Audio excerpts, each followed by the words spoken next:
Hey guys, well, it is that time again when it's time for us to sit down with our budget, crunch those numbers, have a look at our spending and see how we've been going working towards our financial goals. In today's video, I'm going to have a look back over our spending in October and see how we're going in November. And I'm also going to share with you guys some of the money management systems that we've been using to help us stick to our budget, stay within our spending allocations, and be able to actually put some money towards savings. I would like to thank WeMoney for sponsoring today's video. So WeMoney is a financial wellness platform that's helping Aussies improve their financial well-being. It enables you to track and monitor all of your accounts in the one place, including transaction accounts, savings accounts, credit cards, loans, buy now, pay later debts, even cryptocurrency and PayPal. You can set financial goals, you can track your credit score, and you can get a bird's eye view of your entire financial situation, your net worth, all within the one app. There's a debt tracker inbuilt into it, so you can see all of your debts together and keep an eye on all of your upcoming repayments. Make sure that you don't miss any. And you can even compare different deals and offers from leading lenders, all within the app itself. My favorite part has to be the inbuilt spending tracker, which imports all of your transactions across multiple cards and accounts, all into a one budgeting spreadsheet. It will categorize them into various budgeting categories for you, and you can keep an eye on your spending, making sure that you're staying within your budget parameters, all within the app, even if you happen to be spending on different cards. So you can keep an eye on all of those taps and swipes and make sure that your budget isn't blowing out. WeMoney is also Australian designed and operated. It uses bank grade security to protect your data, and it is free to use and download. And at the moment, they're even offering a $5 refer a friend bonus. So for every friend that you refer, they'll get $5, you'll get $5, and WeMoney will plant a tree. So having said all of that, you can see why I think using WeMoney is a great money management tool to help us while we're on the road. It's one less thing for me to carry. It combines all of our finances into the one place, so I'm not constantly logging in and out of different apps on my phone to check the balances of all of our different accounts. If you'd like to try WeMoney yourself, I will leave a link down below in the description so you guys can go and check them out. All right, so here are my 5 top tips for sticking with your budget and making it work. Now, I do love talking about budgets. I've got a bunch of tips, but I'm going to try and keep these 5 tips specific to staying on track with your budget, because I know that can be one of the hardest things when it comes to budgeting, and also one of the most deflating things when you spend all of this time creating a budget and it just doesn't work. For whatever reason, it just doesn't work. It's really devastating, deflating, and it will quickly put you off budgeting for a long time. So these are my 5 tips to make it easy to stick with your budget. Number 1 is to actually create a budget that is specific for you, for your lifestyle, for your circumstances, and all of those things that make up your financial situation. There is no point copying somebody else's budget because it just doesn't work. Even those budgets that are percentage-based budgets typically are not a one-size-fits-all type thing. So create a budget that is specific for you. How do you know how much you should be spending and what budgeting categories that you should have?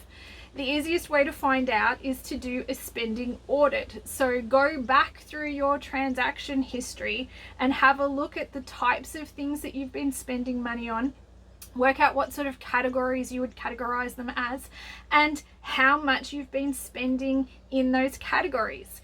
Using an app like WeMoney makes that really super quick and easy because it's going to import all of that data for you. It has an AI, so it automatically has a go at categorizing it for you.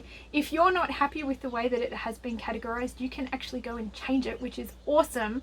And you can do a spending audit in an afternoon. When we first started our debt-free journey, it was one of the first things that we did was we sat down, we did a spending audit, and we had to do it old school. I had to go into each one of my bank accounts, print out the statements for the last 3 months, sit down with a highlighter and highlight it, and then input all of that data into an Excel budget sheet. It was a lot of work, but it was totally worth it because we could see how much we were spending. We were meeting ourselves where we already were, and that's a really important first step in creating a budget for you.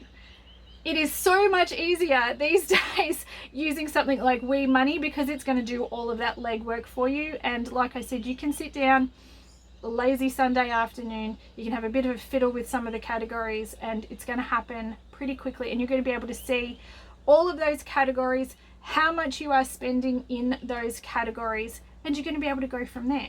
So the next thing to do is sit down and have a look at how much you're spending in all of these various categories and decide whether or not you think that's a reasonable amount. If you would like to rein in some of those spending allocations, then you can start planning that within your budget. But there's no point going from spending, say, $1,000 a month on groceries and then somehow expecting to magically fit into a $500 a month grocery allocation. It's just not going to work like that.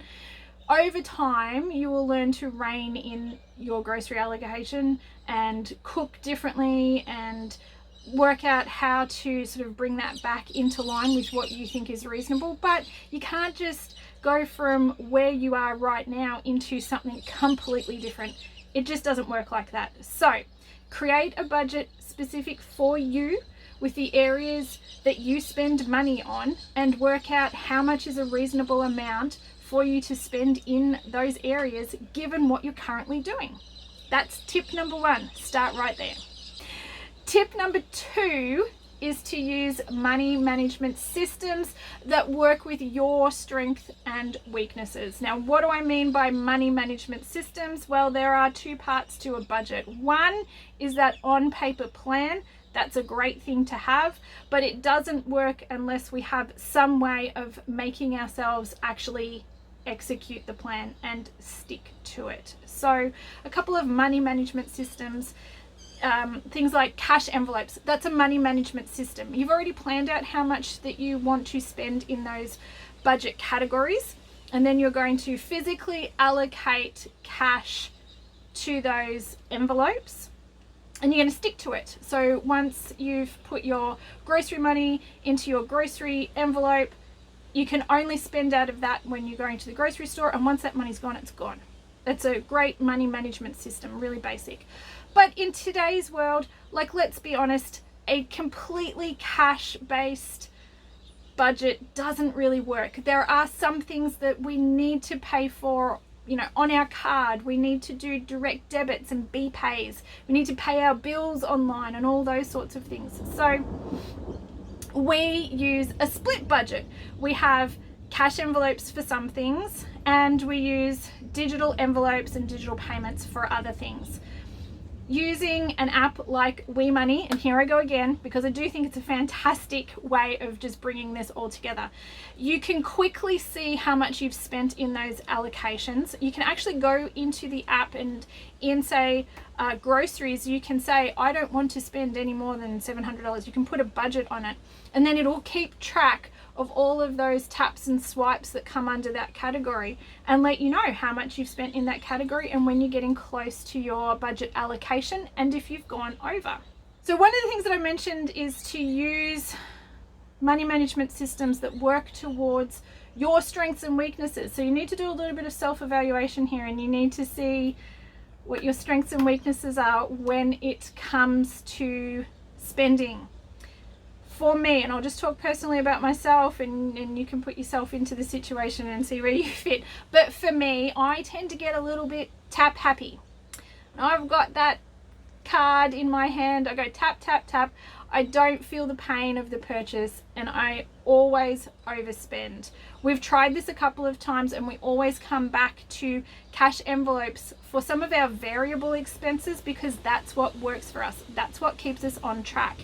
If I put cash in an envelope for a variable expense, and variable expenses are those budget allocations where you get to dictate a little bit how much of you would like to spend in that category, but also it comes down to how often you spend and how much you're spending in each of those individual purchases. You'll have lots of purchases that'll build up into that category. They're your variable expenses. Fixed expenses are a little bit different. They're usually bills, and for me, managing those through digital envelopes and direct debits is no problems. But I do better with cash when it comes to sticking to those variable budget allocations.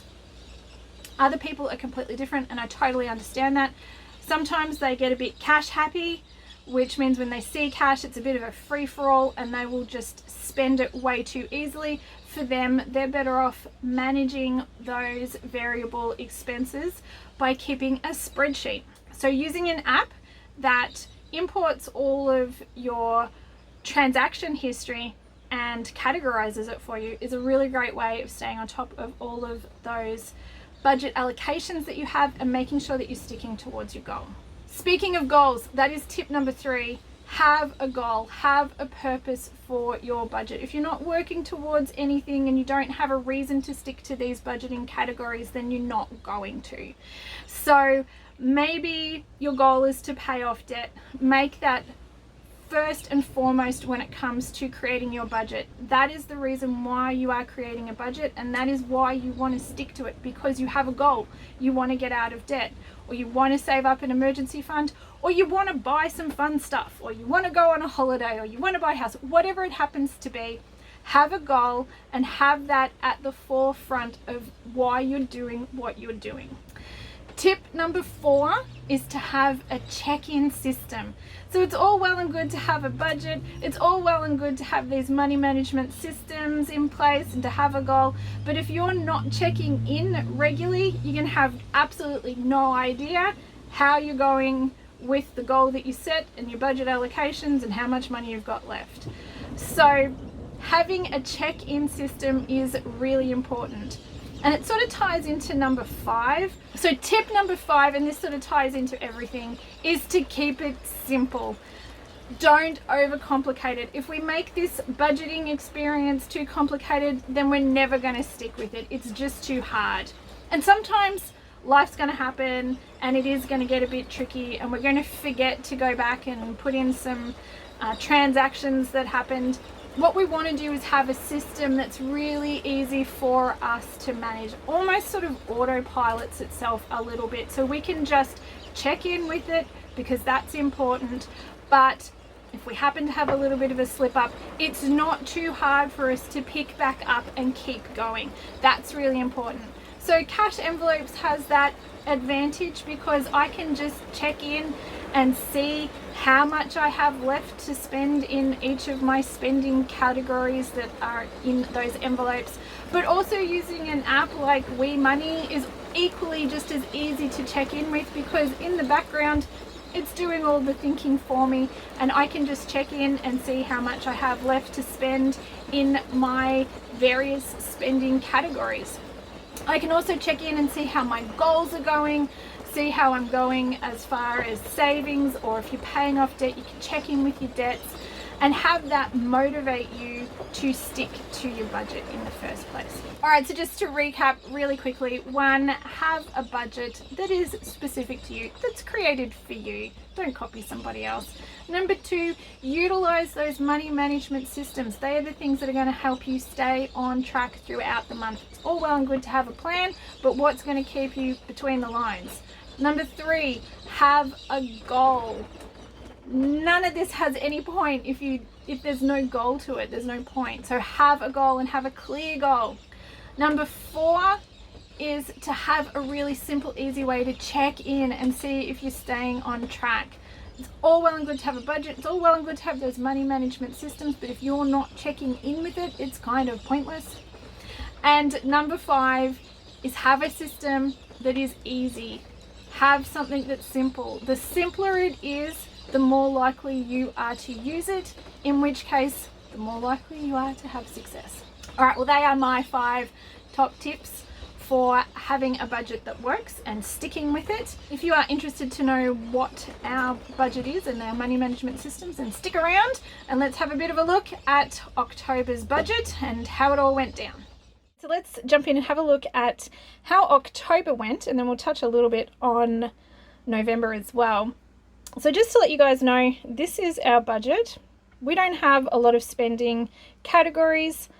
We tend to keep it pretty simple, and other than the day-to-day expenses that we have traveling, we don't have any other expenses. So we don't have a mortgage or anything like that back home. Everything that you see here are our expenses. The categories that work for us are groceries, fuel, accommodation. We do need to fill up our gas bottles, so that's pretty much utilities, our phones and internet. We have a medical sinking fund, gifts and special occasions sinking fund, a clothing sinking fund. We put a little bit of money aside to use a laundromat, and then we have family fun, eating out, alcohol, activities, and our last sinking fund is a car maintenance sinking fund, and that covers all of the expenses for our vehicles, that being our car and our caravan. The other category that we do have is what we call miscellaneous, and that pretty much covers anything that doesn't fit into one of these categories. Month to month, our budgeting allocations are pretty much the same, and we've got to this point because we have been budgeting since 2014, so this has been a long time in the making. And let me just say that our budget did not look like this when we first started. One of the things that we do utilize a lot though are these sinking funds and rolling over unused funds from each of these allocations. And you can see how it's paid off here for us.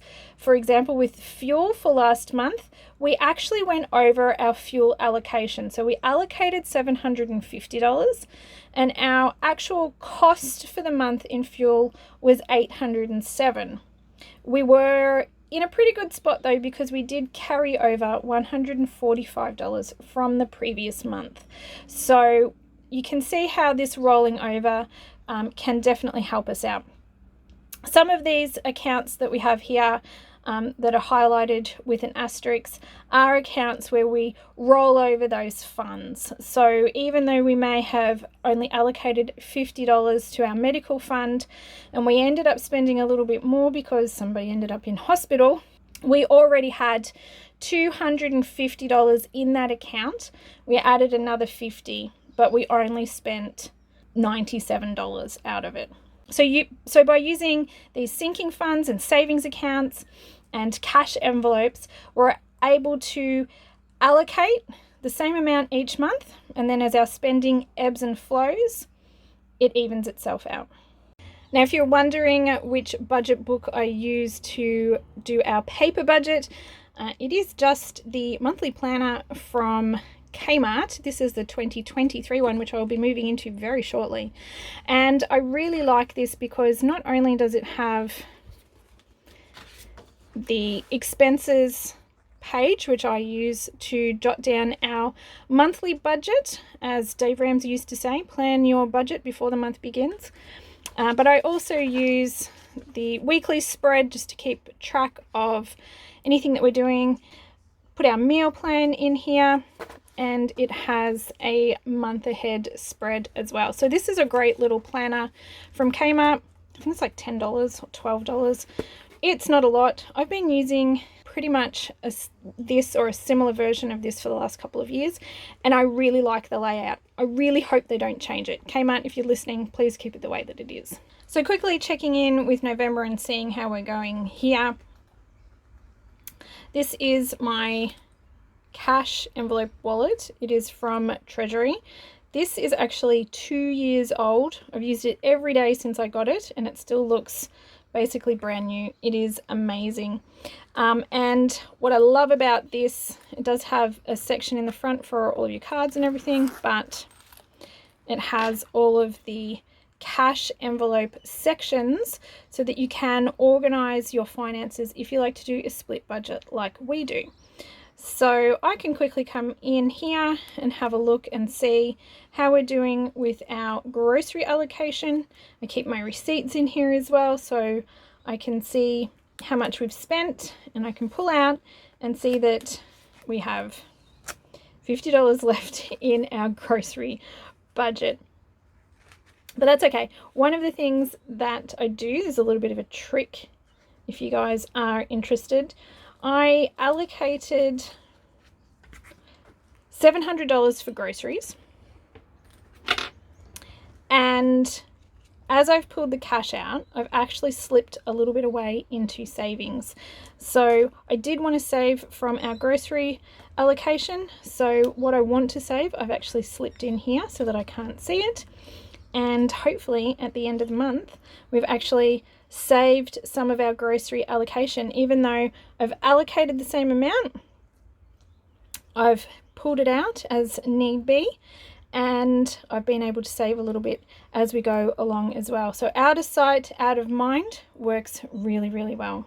So just another tip for you guys when it comes to doing one of these split budgets, and you actually have a category that itself is split, and we have 2 at the moment that become split categories. One is our accommodation allocation. So that covers park fees for us while we're in the van. What I like to do is have some of that in cash so that I can pay for donation camps, and smaller places like showgrounds will often only take cash, but then caravan parks and some other places, then you pay either on your card or direct debit. So for this one, I automatically split this. So I take some cash out and then I put the rest in a sinking fund account and keep it separate. The other one that we have split is fuel. So if I can pay with cash, I will pay out of our fuel envelope, but I do leave some in our miscellaneous spending account on our ATM card that I can utilize for places where it might be cheaper to fill up at, say, an unmanned Bowser where they don't have staff on. You can't pay cash. You have to put it on your card. So I do split that between cash and card as well. And the great thing about using WeMoney is that I can quickly jump into my budget for the month. I can see how much I have spent on fuel, see how much cash I have left in my cash envelope, and work out how much I've spent for the month. So with our little set and forget budget, where our budgeting allocations, our spending allocations for each month are basically the same month to month, what I do like to do is check in twice a year. I generally do that in January and then again around tax time, and check and see if those allocations have been adequate for the past 6 months. So if I was to look back over our spending for the last 6 months and see that we were continuously blowing out, say, our fuel allocation, I would have to question then whether or not we're just spending too much money or whether or not we need to increase that allocation.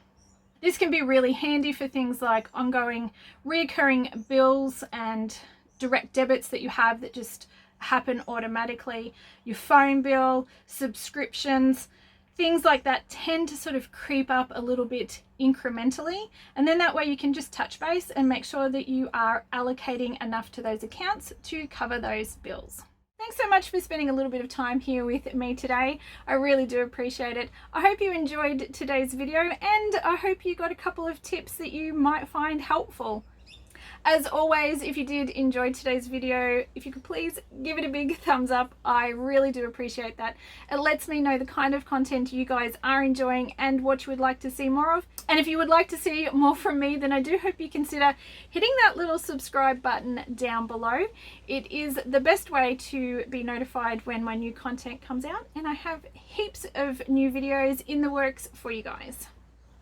Well, I do hope you are having a fantastic week, and I do hope to catch up with you next time. Until then, take care, my friends. Bye.